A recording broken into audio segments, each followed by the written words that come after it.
এবার কমিশনই এফআইআর করবে বিএলওদের বিরুদ্ধে। বিএলওদের ফিরে হুঁশিয়ারি কমিশনের। বিএলওদের বিরুদ্ধে অভিযোগ হলে সরাসরি এফআইআর, শুনানির নোটিশ বা শুনানি ঘিরে অভিযোগে কড়া পদক্ষেপ।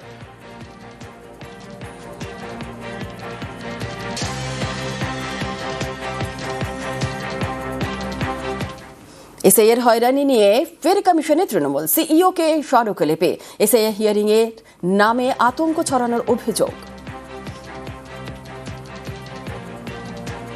ইতিমধ্যেই এসআইআর কে কেন্দ্র করে বাংলায় মৃত্যুর মিছিল চলছে। আমরা বললাম যে আপনাদের আমরা বারংবার অনুরোধ করেছিলাম, যারা হ্যান্ডিক্যাপ, যারা অসুস্থ, যারা বয়স্ক, যারা হিয়ারিং এ আসতে পারবে না, তাদের বাড়িতে গিয়ে আপনারা হিয়ারিং করুন। লজিক্যাল ডিসক্রিপেন্সি, অ্যাকচুয়ালি এর কোনো তথ্য তালিকা কারোর কাছে নেই।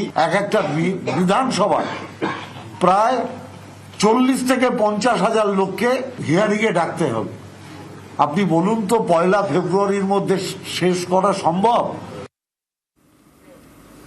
পুলিশকে হুঁশিয়ারি সুকান্তর। বাঁকুড়ার তালডাংরায় সভা থেকে হুঁশিয়ারি। তালডাংরায় আক্রান্ত বিজেপি কর্মী, তৃণমূলের বিরুদ্ধে মারধরের অভিযোগ। এইখানে দেখছেন তো নীল রং, আপনাকে আমি স্পষ্ট বলে যাচ্ছি, আমার জেলা সভাপতি যাবে, এফআইআর নেবেন, এই অপরাধীদের বিরুদ্ধে উপযুক্ত ব্যবস্থা নেবেন। যদি না নেন, আপনার থানার এরকম অবস্থা করবো আমি এসে। আপনার থানা কিন্তু আর খারাপ থাকবে না, এই গ্যারান্টি দিয়ে গেলাম। পরিষ্কার বলে যাচ্ছি, আমার ছেলের গায়ে যদি হাত পড়ে, পাল্টা হিসাব হবে। কোন ভারতীয় জনতা পার্টির কর্মীদের গায়ে হাত দিলে তৃণমূল কংগ্রেসের সেই তাদের পাল্টা ব্যবস্থা হবে। আইসি সাহেব, আপনাকে আরেকবার বলছি, এসপি কে এখানে তাকে বলে দিচ্ছি, এসে লাগাতার এমন ধর্ণা করবো এবং আপনার থানার এমন অবস্থা করবো, এই থানা বলে আর কেউ চিনতে পারবে না, কুরুক্ষেত্রে যুদ্ধক্ষেত্র মনে হবে। রাইসিকে হুঁশিয়ারি সুকান্তর। আর মারধরের অভিযোগ অস্বীকার তৃণমূলের।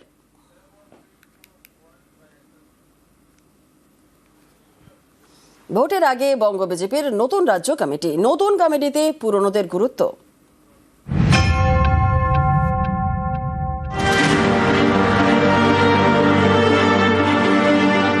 পুরনো চাল ভাতে বাড়ে, পুরনো নেতায় কি ভোট বাড়ে?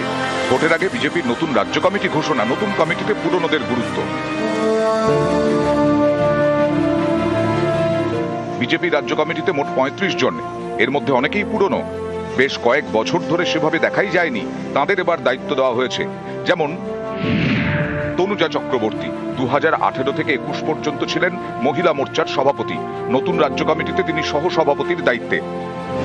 রাজু বন্দ্যোপাধ্যায় এবার সহ সভাপতির দায়িত্বে। প্রবাল রাহা, দেবশ্রী চৌধুরী, বাপি গোস্বামী ছিলেন রাজ্য কমিটির সদস্য, এবার তাঁরা সহ সভাপতি এবং সাধারণ সম্পাদকের দায়িত্বে। মহিলা মোর্চার সদস্য ছিলেন শশী অগ্নিহোত্রী, তাকে করা হলো সাধারণ সম্পাদক। সাধারণ সম্পাদক পদে বহাল লকেট চট্টোপাধ্যায়, জ্যোতির্ময় সিং মাহাতো। শুধু রাজ্য কমিটি নয়, দলীয় মুখপাত্র পদেও পুরনো মুখ। রাজ্য বিজেপির প্রধান মুখপাত্র করা হয়েছে দেবজিৎ সরকারকে। রাজ্য সভাপতি হওয়ার আগে এই পদে ছিলেন শ্রমিক ভট্টাচার্য। গত জুলাই মাসে রাজ্য বিজেপির সভাপতি হন শ্রমিক ভট্টাচার্য। প্রায় 40 বছর ধরে যিনি বিজেপির সদস্য, রাজ্য সভাপতি হয়ে আদি নব্যদের একসঙ্গে নিয়ে চলার উপর জোর দেন শ্রমিক। যারা পুরনো তারা মনে রাখবেন, নতুন মানুষ পার্টিতে না এলে পার্টি বাড়বে না। কোনো নতুন নেই, কোনো পুরনো নেই। যার হাতে বিজেপির পতাকা, সেই বিজেপি। কয়েকদিন আগে রাজ্যে আসেন অমিত শাহ, তিনি ফিরিয়ে এনেছেন দিলীপ ঘোষকে। যা থেকে বার্তা স্পষ্ট, এবার পুরনোদের যথেষ্ট গুরুত্ব দেওয়া হচ্ছে। এবার বিজেপি রাজ্য কমিটিতেও পুরনোদের গুরুত্ব। সুস্মিতা মণ্ডল, নিউজ 18 বাংলা। ইটাহারে অভিষেকের রোড শো। 26-এর ভোটে বিপুল জয়ের দাবি।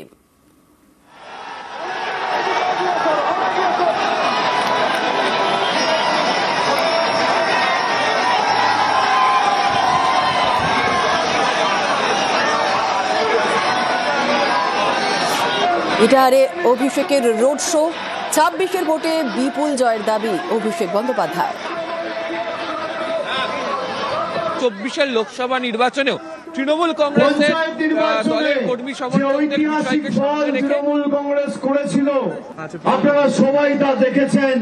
কার্যত পঞ্চায়েতের জয়ের খুঁটি পুজোটাই ইটাহারে করেছিলাম, আর আগামী 26-এর চতুর্থবার জয়ের খুঁটি পুজোটা আজকে এই মাটিতেই করে দিয়ে গেলাম আপনাদের সকলকে সাক্ষী রেখে।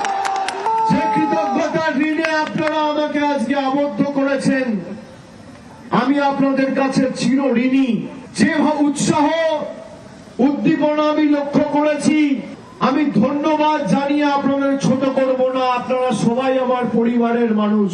সহকর্মী সমবয়সী যারা রয়েছে তাদেরকে বলবো, লড়াই জোরদার।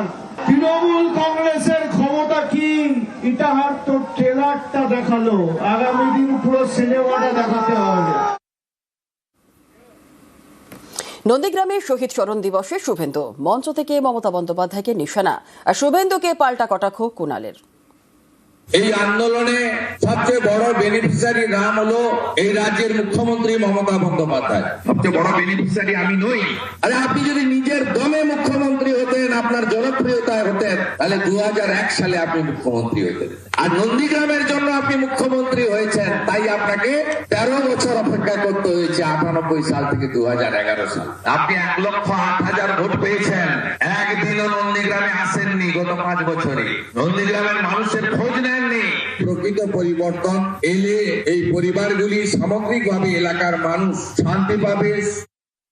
মমতা বন্দ্যোপাধ্যায়ের আশীর্বাদে যারা সাংসদ হয়েছেন, বিধায়ক হয়েছেন, মন্ত্রী হয়েছেন, দলের বিভিন্ন শীর্ষ কমিটিতে ছিলেন, তারা যদি একটা ভিডিও বেরোবার পর বিভিন্ন কারণে দলবদল করে থাকেন, তাহলে এই বিশেষণগুলো কার প্রাপ্য, আমার মনে হয় ওনার আয়নায় মুখ দেখে নেওয়া উচিত। 24 ঘন্টার মধ্যেই বক্তব্য বদল, মন্ত্রী কেন বুথ সভাপতি হতেও চান না। গতকাল মন্তব্য দিলীপ ঘোষের, মঙ্গলবার রানাঘাটে মন্ত্রী হওয়ার ইচ্ছে প্রকাশ।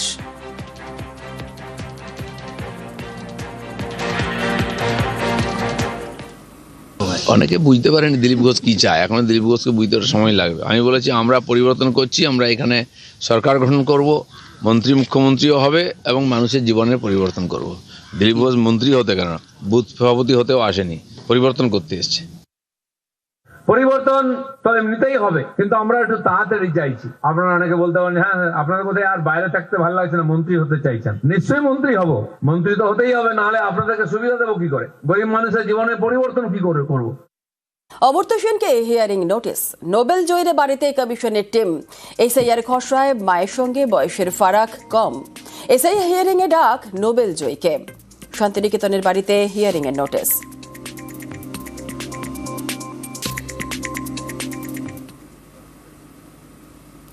নোটিশে ওনারা যেটা একটা ভুল আমাদের দিয়েছেন, সেটা বলছে যে অমর্ত্য সেনের মায়ের সঙ্গে ওর বয়সের ডিফারেন্স 15 বছরের কম। অমর্ত্য সেনের যখন জন্ম হয় তখন অমর্ত্য সেনের মায়ের বয়সের সঙ্গে ডিফারেন্স ছিল 19 বছর 6 মাস।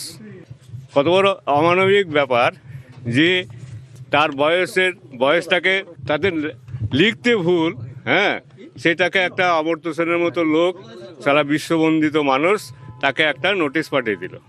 এটা আমরা জানাবো যথাযথ। তথ্য চাওয়াটা হচ্ছে যে ওনারা ওই তার মায়ের বয়সটাকে রেকটিফাই করতে হবে। নির্বাচন কমিশনের দাবি, অমর্ত্য সেনের নাম 2002 তালিকায় নেই। শান্তভানু সেন অমর্ত্য হয়ে ফর্ম ফিল আপ করেছেন। মা অমিতা সেনের সঙ্গে বয়সের পার্থক্য 15 বছর হওয়ায় নোটিশ ইস্যু। অমর্ত্য সেনকে এসআইআর নোটিশে কমিশনকে তোপ অভিষেকের। অমর্ত্য সেনকে হিয়ারিং নোটিশ পাঠানো হচ্ছে, মানে দেশের সব থেকে বড় অর্থনীতিবিদ, দেশের জন্য যে নোবেল প্রাইজ নিয়ে এসছে, এরা হচ্ছে ঘুষপেটিয়া। দীপক অধিকারী দেব বিজেপির চোখে ঘুষপেটিয়া, অমর্ত্য সেন বিজেপির চোখে ঘুষপেটিয়া। মোহাম্মদ শামি যে দেশের জন্য ওয়ার্ল্ড কাপ জিতেছে, বিজেপির চোখে ঘুষপেটিয়া। অমর্ত্যই নরম, দিলীপ গরম সুকান্ত। যেখানে নামের কোনো ভুল আছে, কিছু আছে, বা যারা ভোট টোট দেন না বহুদিন ধরে, তো সেই সব তারা যারা অনিয়মিততা দেখেছে, সেখান থেকে লোক দেখে করছে না, নাম দেখে করছে, ওরা পাঠিয়ে দিচ্ছে। আর বয়স্ক মানুষ যদি কেউ থাকেন, আমার তো বক্তব্য হচ্ছে তার বাড়ি গিয়ে ভেরিফিকেশন হওয়া উচিত। সবাইকে ডাকাতে হয়, কিছু লোক বসে র্যান্ডাম আর নোটিশ পাঠিয়ে দেয়। যারা পাঠাচ্ছে তারা তো কর্মচারী, তারা তো জানে না কাকে পাঠাচ্ছে। কিন্তু বিশেষ ক্ষেত্রে নির্বাচন কমিশনে দেখা উচিত, কোনো সমস্যা থাকলে বাড়িতে গিয়ে সংশোধন করে নেওয়া উচিত। অমর্ত্য সেনের নাম ভোটার লিস্টে কিভাবে থাকলো আমার যথেষ্ট হচ্ছে, কারণ আমি যতদূর জানি উনি আমেরিকার সিটিজেন, উনি সিটিজেনশিপ নিয়েছেন, তো স্বাভাবিকভাবে তার নামটা কাটা যাওয়া উচিত ছিল। কেন আছে আমার জানা নেই, তো আমি যতদূর জানি উনি আমেরিকার সিটিজেনশিপ গ্রহণ করেছেন।